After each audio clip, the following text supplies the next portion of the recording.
Halo semuanya, perkenalkan nama saya Fitria Eva, NIM 19104166874, kelas A1 pagi, mata kuliah Perilaku Organisasi, dosen Adi Mursalin, SEMM. Saya akan menyampaikan hasil ujian perilaku organisasi yang telah diberikan oleh Bapak Adi Mursalin, SEMM. Perilaku organisasi merupakan suatu ilmu perilaku organisasi terapan yang dibangun atas sumbangan-sumbangan dari sejumlah disiplin ilmu. Menurut Rifai dan Mulyadi pada tahun 2012, MC Sen and Glino pada tahun 2008 mengatakan bahwa ilmu perilaku organisasi merupakan bidang ilmu yang relatif baru yang bersifat multidisipliner. Beberapa bidang ilmu yang ikut memberikan kontribusinya dalam perkembangan dari ilmu perilaku organisasi adalah yang pertama psikologi, yaitu ilmu psikologi memberikan sumbangan terhadap perilaku organisasi, terutama dalam hal pemahaman tentang perilaku individu dalam organisasi. Psikologi, terutama psikologi organisasi, mencoba untuk memahami, meramalkan, dan mengendalikan perilaku seseorang dalam organisasi. 2. Sosiologi, yaitu ilmu sosiologi membahas tentang sistem sosialisasi dan interaksi manusia dalam suatu sistem sosial. Sumbangan ilmu sosiologi terhadap perilaku organisasi, terutama pemahaman tentang perilaku kelompok di dalam organisasi. Yang ketiga ada ilmu antropologi, yaitu ilmu antropologi mempelajari tentang interaksi antara manusia dan lingkungannya. Manusia hidup dalam kelompok dan memiliki kebiasaan-kebiasaan dan nilai-nilai yang dianutnya, yang disebut dengan kultur atau budaya. Budaya diwujudkan dalam simbol-simbol kebersamaan kelompok yang direfleksikan dalam bahasa dan keyakinan. Demikian juga organisasi membentuk budaya tertentu untuk mempengaruhi pola pikir dan perilaku organisasi. Yang keempat, politik, sejarah dan ekonomi, yaitu ketiga bidang ilmu ini juga ikut memberikan sumbangan dalam perkembangan ilmu perilaku organisasi. Ilmu politik mempelajari tentang perilaku dan individu kelompok di dalam suatu lingkungan politik. Sumbangan dari ilmu politik terutama dalam proses mempengaruhi pengalokasian, wewenang, dan pengelolaan konflik. Ilmu sejarah memberikan sumbangan tentang sejarah dari pimpinan-pimpinan besar di masa lampau atau keberhasilan dan kegagalannya. Sumbangan dari ilmu ekonomi mencoba menjelaskan perilaku individu ketika mereka dihadapkan pada suatu pilihan, yaitu dalam proses pengambilan keputusan. Yang kedua, perilaku organisasi penting untuk dipelajari adalah karena dengan tujuan untuk memahami sebuah bentuk perilaku yang dimana kemudian terjadi di dalam sebuah organisasi. Hal ini akan dapat memiliki arti bahwa perilaku organisasi dari sebuah organisasi akan dapat diharapkan untuk mengerti terhadap segala macam bentuk perilaku yang dimana baik bagi anggota maupun daripada organisasi itu sendiri, melainkan melakukan peramalan akan berbagai macam bentuk kejadian yang dimana terjadi peran dari organisasi akan memberikan prediksi terhadap berbagai macam peristiwa dan juga kejadian yang dimana terdapat di dalam sebuah organisasi, melakukan pengadilan akan sebuah bentuk perilaku yang dimana kemudian terdapat di dalam sebuah organisasi. Hal ini juga dapat diartikan bahwa perilaku organisasi akan dapat diharapkan untuk dapat mengurangi terjadinya berbagai macam bentuk kesalahan yang dimana akan didapatkan dari individu di dalam sebuah organisasi. Beranda artikel dan tips info umum CIMB Niaga Okto. Info umum manajemen sumber daya manusia sebagai upaya pencapaian target organisasi, edited by Irene Radius Sereta pada tanggal 22 Oktober 2019. Sumber daya manusia merupakan salah satu elemen penting agar sebuah bisnis atau perusahaan dapat berjalan dengan baik. Tanpa adanya elemen tersebut atau kualitasnya yang kurang baik, perusahaan akan sulit untuk berjalan dan beroperasi dengan semestinya, meski sumber daya yang lain telah terpengaruhi. Untuk itu, diperlukan sebuah cara khusus dalam memperdayakan sumber daya manusia yang ada di dalam perusahaan tersebut. Upaya memperdayakan sumber daya manusia guna meningkatkan kinerja perusahaan secara menyeluruh tersebut dikenal dengan istilah manajemen sumber daya manusia. Jika diaplikasikan dengan akurat dan bijaksana, manajemen sumber daya manusia mampu memaksimalkan kinerja sebuah perusahaan sehingga perkembangannya dapat berjalan lebih pesat lagi. Karena perannya yang cukup penting bagi perkembangan perusahaan, memahami tentang manajemen sumber daya manusia adalah hal yang wajib dilakukan oleh para pemilik perusahaan dan karyawan HRD. Perilaku organisasi pada hakikatnya adalah hasil-hasil interaksi antara individu-individu dalam organisasinya. Oleh karena itu, untuk memahami perilaku organisasi, sebaiknya diketahui terlebih dahulu individu-individu sebagai pendukung organisasi tersebut. Salah satu cara untuk memahami sifat-sifat manusia ialah dengan menganalisis prinsip-prinsip dasar yang merupakan salah satu bagian daripadanya.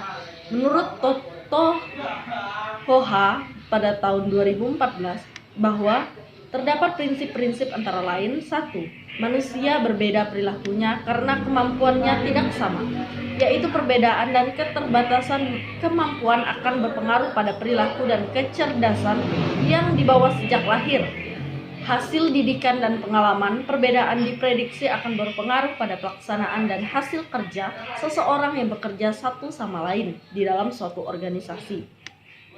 Yang kedua, manusia mempunyai kebutuhan yang berbeda, yaitu manusia berperilaku karena didorong oleh serangkaian kebutuhan dan setiap orang memiliki kebutuhan yang berbeda-beda dengan kebutuhan orang lain.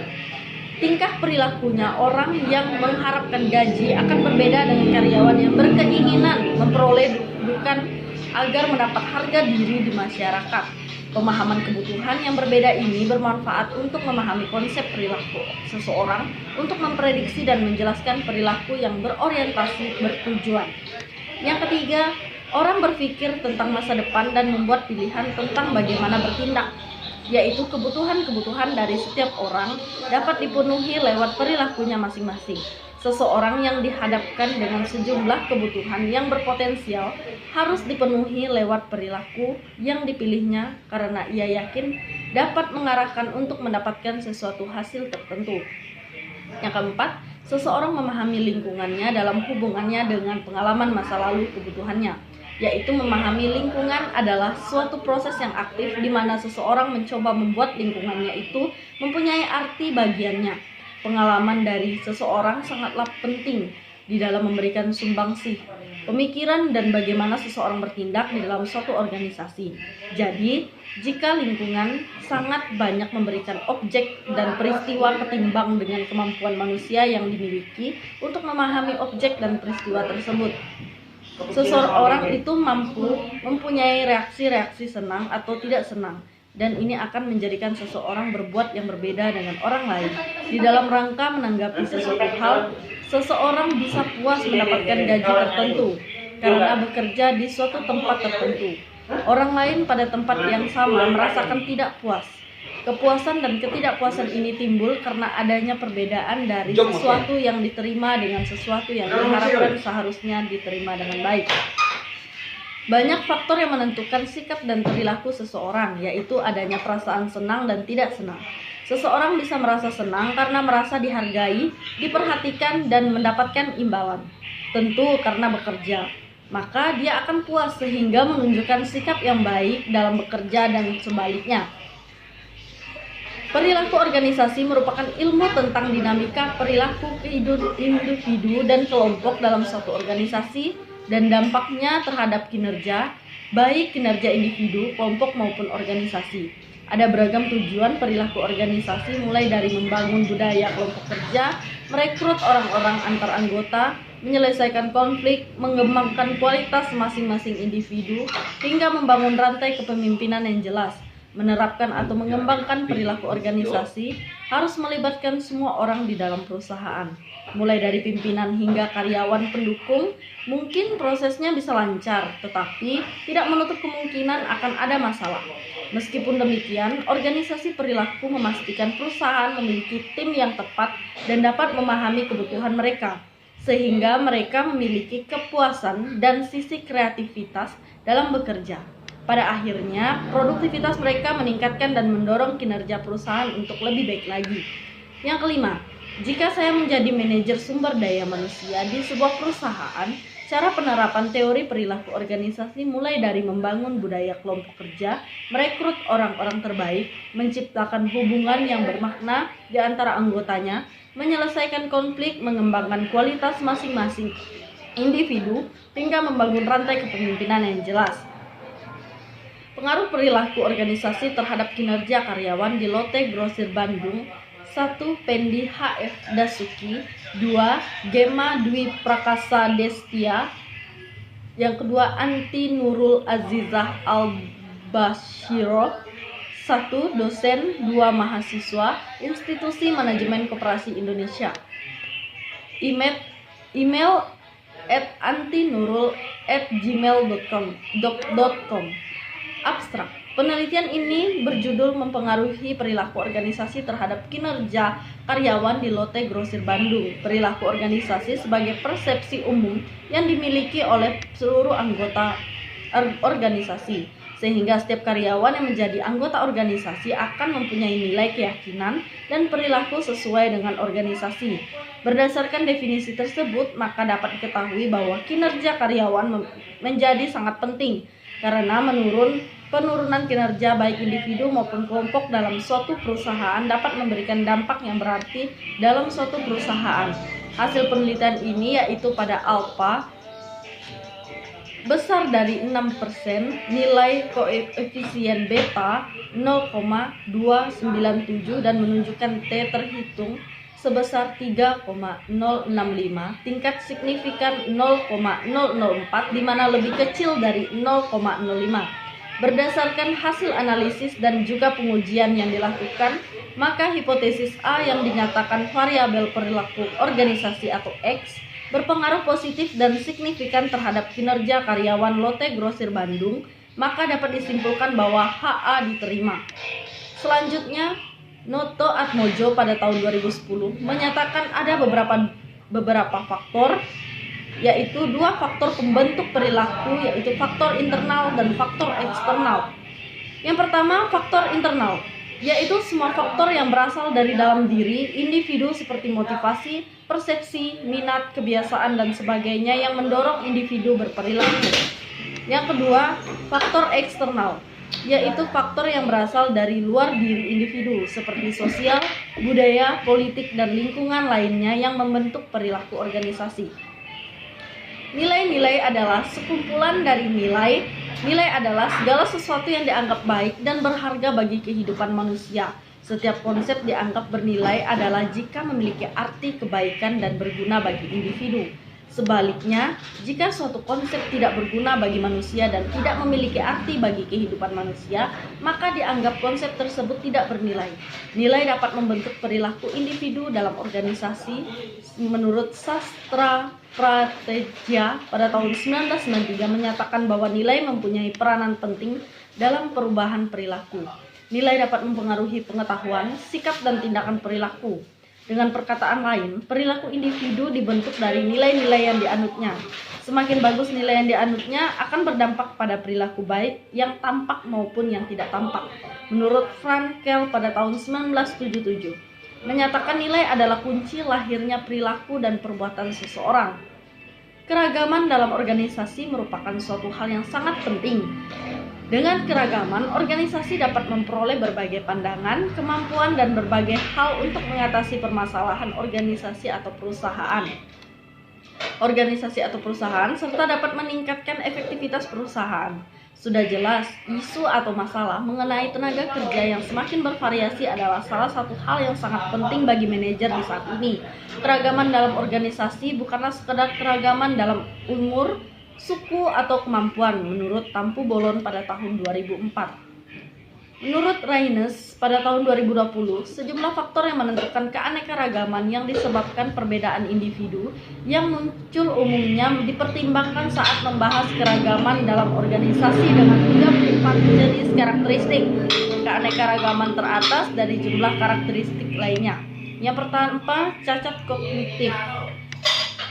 Fungsi yang berbeda dapat mempengaruhi ingatan individu.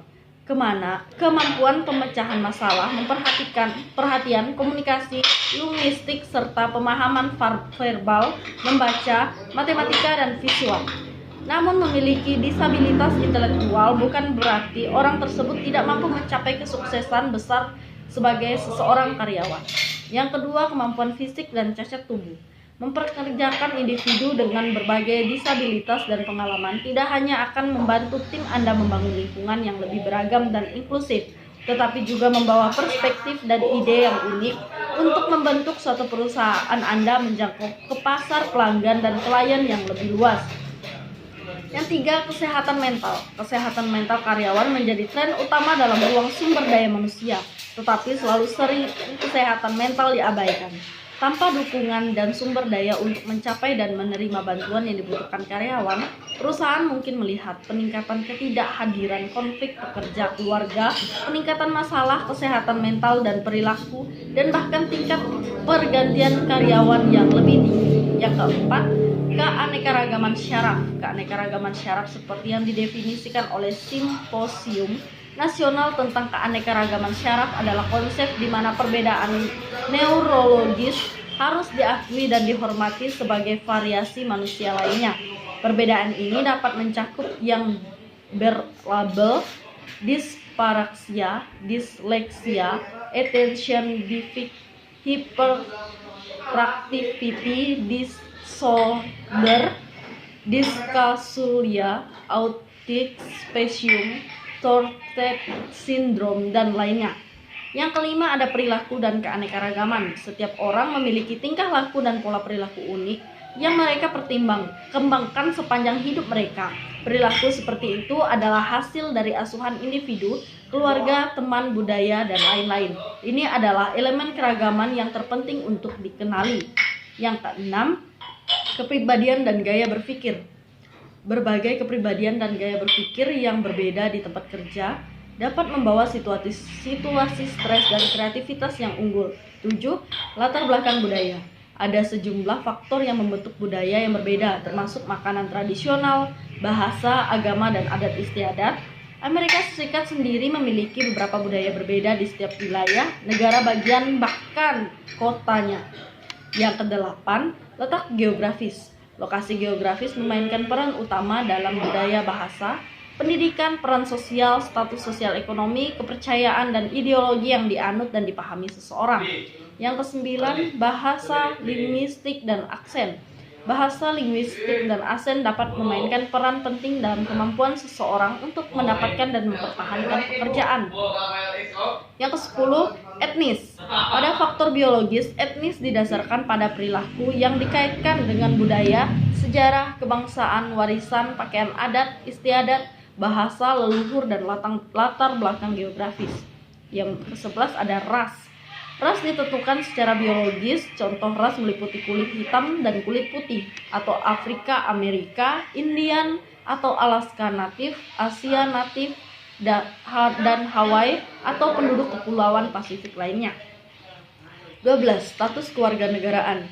Larangan mendiskriminasi calon dan karyawan saat merekrut, membujuk pekerjaan, atau memecat individu berdasarkan kewarganegaraan atau status imigrasi mereka. 13. Usia. Pada setiap waktu ada beberapa generasi yang bekerja di angkatan kerja. Setiap generasi memiliki perbedaan sendiri yang ditentukan oleh periode waktu orang dilahirkan dan perubahan sosial, politik, dan ekonomi yang unik yang terjadi selama masa kecil mereka. 14. Keluarga dan asuhan. Keluarga memiliki pengaruh yang signifikan terhadap kehidupan setiap individu. Hal tersebut itu memainkan peran dalam pengasuhan seseorang yang memberikan dukungan sepanjang hidup seseorang. 15. Ideologi.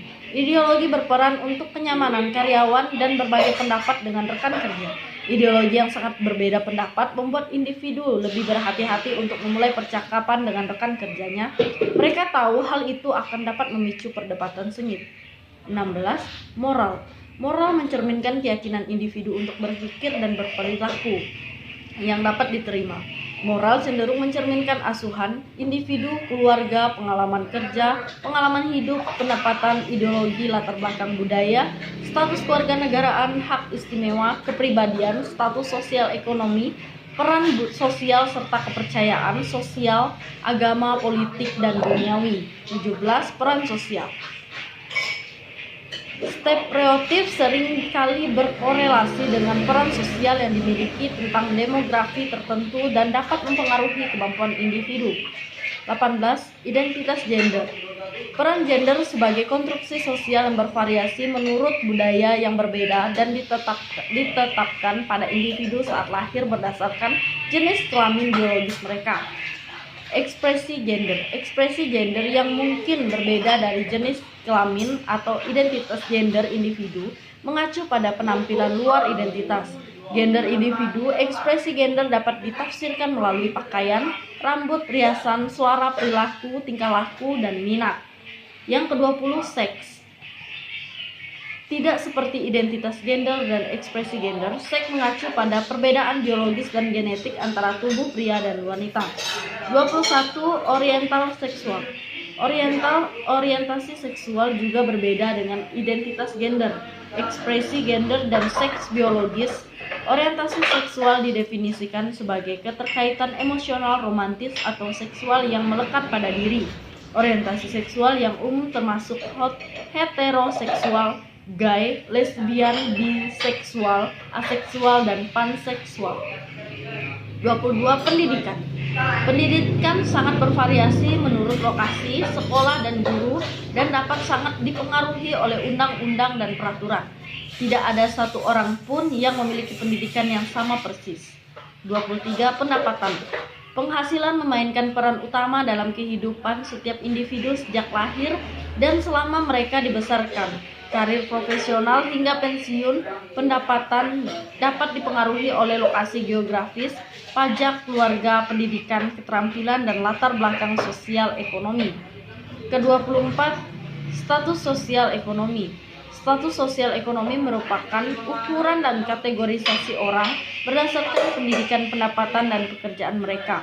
Ini juga merupakan indikator yang kuat dari hak istimewa serta peluang dan sumber daya yang dapat diakses seseorang untuk unggul di sekolah dan pekerjaan. Yang ke-25, pengalaman hidup. Pengalaman hidup mencakup semua kejadian unik pendidikan, militer, kepribadian, dan publik yang dialami seseorang sepanjang hidupnya. 26. Hak istimewa. Hak ini mengacu pada kekuatan sosial yang dapat dinikmati berdasarkan jenis kelamin, identitas gender, ras, etnis, agama, dan usia, status kewarganegaraan, status sosial ekonomi, peran sosial, latar belakang budaya, dan status disabilitas seseorang. 27. Status pernikahan. Pernikahan merupakan peristiwa besar bagi banyak orang. Bukan hanya itu, menikah, bercerai, berpisah, atau menjadi janda dapat mengubah keyakinan. 28. Status orang tua. Pemberi pekerja dapat mendukung orang tua yang bekerja dengan memberikan manfaat seperti jam kerja yang fleksibel, tunjangan pengasuhan anak, cuti orang tua, dan bantuan adopsi untuk meningkatkan tantangan yang dihadapi orang tua yang bekerja.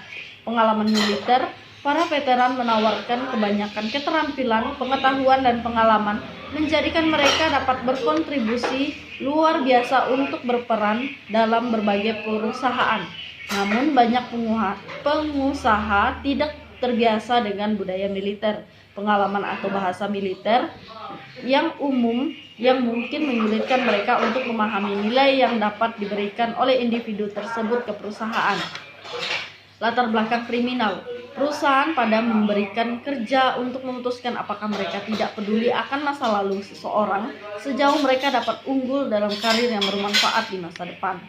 31. Keyakinan politik. Terdapat banyak perbedaan tentang pendapat bagaimana dan kapan politik diperbolehkan di tempat kerja. Bagi beberapa orang, diskusi semacam ini adalah cara yang bagus sejauh tidak terkait dengan pekerjaan, keyakinan, agama, dan spiritual. Terlepas dari apakah orang mendiskusi afiliasi agama mereka di tempat kerja atau tidak, penting untuk menciptakan kerja yang memahami dan menerima kepercayaan setiap orang meskipun mereka berbeda satu sama lain. 33. Pengalaman sebelum. Setiap kali seseorang karyawan berpindah peran ke institusi atau perusahaan baru, mereka membawa pengalaman kerja dan keterampilan mereka sebelumnya. Keterampilan. Yang ketiga terakhir atau 34, keterampilan. Keterampilan ada jenis keragaman yang kurang jelas tetapi sangat penting untuk proses perekrutan bergantung pada sejarah profesional mereka. Yang terakhir, tugas-tugas yang dikerjakan sebelum UAS adalah yang pertama, tugas mahasiswa menonton YouTube teman-temannya dan memberikan komentar dan penilaian beserta alasan. Yang kedua, meringkas bab 5 dan bab 9, kemudian direcord dan link video dikirim ke grup WA, FB.